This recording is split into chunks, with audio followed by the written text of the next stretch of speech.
Hello बच्चों, चलिए प्रश्न को देखते हैं। प्रश्न है, जड़त्वीय फ्रेम में स्थित एक प्रयोगशाला में डोरी से बांधकर एक पत्थर को वृत्ताकार पथ पर घुमाया जाता है।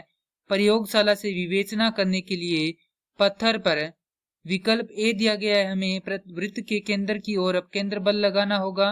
विकल्प बी है वृत्त के केंद्र की विपरीत दिशा में अपकेंद्र बल लगाना होगा। विकल्प सी है अपकेंद्र बल नहीं लगाना होगा और विकल्प डी है कोई छद्म बल नहीं लगाना होगा। तो प्रश्न को आगे हल करें उससे पहले जो प्रश्न की मुख्य अवधारणा है उस पर विचार करते हैं। तो इस प्रश्न के लिए जो मुख्य अवधारणा है वह हो जाएगी अपकेंद्र बल, अर्थात हम यहाँ पर यह देखेंगे कि अपकेंद्र बल क्या होता है। तो वह बल जो किसी वृत्ताकार पथ पर गति कर रहे या गति करती वस्तु को केंद्र से विपरीत दिशा में, यहां पर होगा पथ पर गति करती वस्तु पर केंद्र की विपरीत दिशा में लगे, क्या कहलाता है? अपकेंद्र बल कहलाता है। यह अभिकेंद्र या अभिकेंद्रीय बल की विपरीत दिशा में लगता है। अब दिया गया है कि जड़त्वीय फ्रेम, मान लेते हैं यह क्या है, हमारे पास कोई एक फ्रेम है जो कि क्या है, जड़त्वीय है।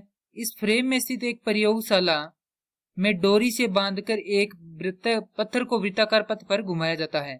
तो यहां पर मान लेते हैं कि किसी डोरी से बांधकर ये पत्थर है, इसको इस प्रकार से वृत्ताकार पथ में घुमाया जा रहा है। तो यहाँ पर जैसा कि हम जानते हैं कि वृत्ताकार पथ पर गति करती वस्तु पर दो प्रकार के बल कार्यरत होते हैं। पहला होता है स्पर्शीय बल और दूसरा होता है अपकेंद्र बल। तो यहाँ पर जो अपकेंद्र बल, अर्थात यहाँ पर लिखेंगे एफ सी किस ओर होगा, अभिकेंद्र के विपरीत दिशा में, अर्थात इस केंद्र की जो दिशा है वह किस ओर होगी, इस ओर होगी। तो यहाँ पर जो इसकी विपरीत दिशा होगी वह इस ओर होगी, अर्थात केंद्र से दूर होगी। तो यह होगा एफ सी, जो कार्यरत होगा किस ओर, वृत्त के केंद्र की विपरीत दिशा में।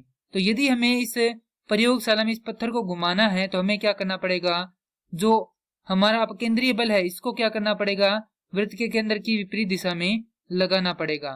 तो विकल्प ए दिया गया हमें वृत्त के केंद्र की ओर अपकेंद्र बल लगाना होगा, तो यह विकल्प गलत होगा क्योंकि अपकेंद्र बल हमेशा ही वृत्त के केंद्र की विपरीत दिशा में लगता है। तो विकल्प बी है वृत्त के केंद्र की विपरीत दिशा में अपकेंद्र बल लगाना होगा, तो यह क्या होगा, सही उत्तर होगा। विकल्प सी अपकेंद्र बल नहीं लगाना होगा। तो यदि हम यहाँ पर अपकेंद्र बल नहीं लगाएंगे तो हमें पता है कि जो अभिकेंद्रीय बल है वह क्या करेगा, उसको केंद्र की तरफ आकर्षित कर लेगा, इसलिए वह जो पत्थर है वह क्या करेगा, वृत्ताकार पथ पर गति नहीं कर पाएगा। तो यह विकल्प भी गलत होगा। अब कोई छद्म बल नहीं लगाना होगा, क्योंकि यहाँ पर क्या है, जड़त्वीय फ्रेम है तो यहाँ पर छद्म बल कार्यरत नहीं होगा, तो यह भी क्या होगा, असत्य होगा। तो यहाँ पर लिखेंगे ये हमारे पास क्या जड़त्वीय फ्रेम है और ये होगा अपकेंद्र बल किस ओर होगा, केंद्र के विपरीत दिशा में। अतः प्रश्न के लिए सही उत्तर होगा विकल्प बी। मैं आशा करता हूं कि यह प्रश्न आपको समझ में आया होगा। धन्यवाद।